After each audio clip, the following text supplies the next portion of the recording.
নমস্কার। শীতলা পুজোয় উপোস ছিলাম, সেখানে গিয়ে পুজো করলাম। তারই কিছু টুকরো মুহূর্ত শেয়ার করব। আমার ছোটোবেলার শীতলা পুজোর বেশ কিছু মুহূর্ত মনে পড়ে গেল। মায়ের হাত ধরে অন্য পাড়ায় পুজো করতে যেতাম। তখন মাই পুজো করতো। সকাল থেকে অন্ধকার থাকতে, রাত থাকতে রান্নাবান্না করে রাখতো। লেপা পোছা সব কাজ সেরে মা উপোস থাকতো সারাদিন। তারপর মায়ের সাথে আমিও যেতাম। আমাদের শীতলা পুজো বলতে শসায় বিট নুন মাখিয়ে বিক্রি হতো, সেটা খাওয়া, আইসক্রিম খাওয়া, পেপসি খাওয়া, আরও অনেক ধরনের খাবারের দোকান বসতো। তো আমরা মহা উৎসাহ নিয়ে শীতলা পুজোয় যেতাম।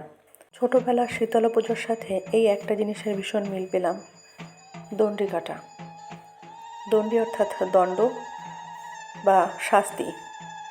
ঈশ্বরের কাছে কোনো একটা কামনা বাসনা রাখা হয়, সেটা যখন পূরণ হয় বা আমি যখন কোনো জিনিস মন থেকে চাইবো, তখন ঈশ্বরের কাছে যে খাটনি দেওয়া, সেটাকেই দণ্ডি কাটা বলে।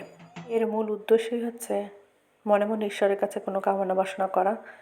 তো যখন কারোর পূরণ হয় তখনও কেউ করে, বা যখন কেউ মনের কোনো বাসনা রাখে তখনও করে। তো এটা দেখে আমার ছোটোবেলার সেই কথাগুলো মনে পড়ে গেল। বিশ্বাসে মিলায় বস্তু, তর্কে বহুদূর। যদি বিশ্বাস করে মনের আশা পূর্ণ হয়, তাহলে করতে দোষ কী? যিনি করছেন, ঈশ্বরের কাছে প্রার্থনা করব ভগবান যেন ওনার মনের আশা পূর্ণ করেন।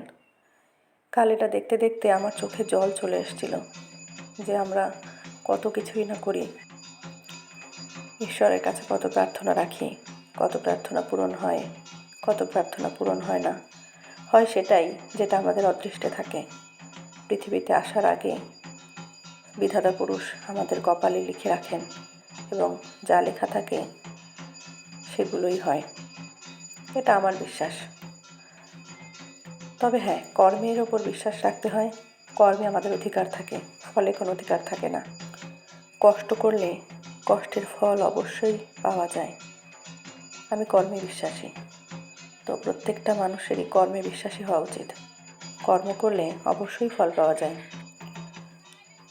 আমাদের যে শীতলা পুজো হতো, সেখানে 7-8 গ্রামের মানুষ এক জায়গায় হতো। প্রচুর লোকজন, প্রচুর ভিড়। আর একটা জিনিস দেখতাম, একটা গাছের গোড়ায় ডাবের জল ঢালা হতো, গাছটাকে প্রদক্ষিণ করা হতো এবং গাছের গোড়ায় ডাবের জল ঢেলে মা শীতলাকে নিবেদন করা হতো। প্রত্যেকেই বাড়ি থেকে আলাদা আলাদা করে ডাব নিয়ে যেতেন এবং সেই ডাবগুলো কেটেই মা শীতলাকে নিবেদন করা হতো।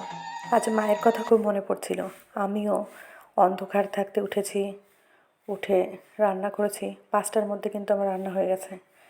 নিজে মা হয়েছি, এখন বুঝি মায়ের মর্ম। মায়েদের অনেক কিছু করতে হয়।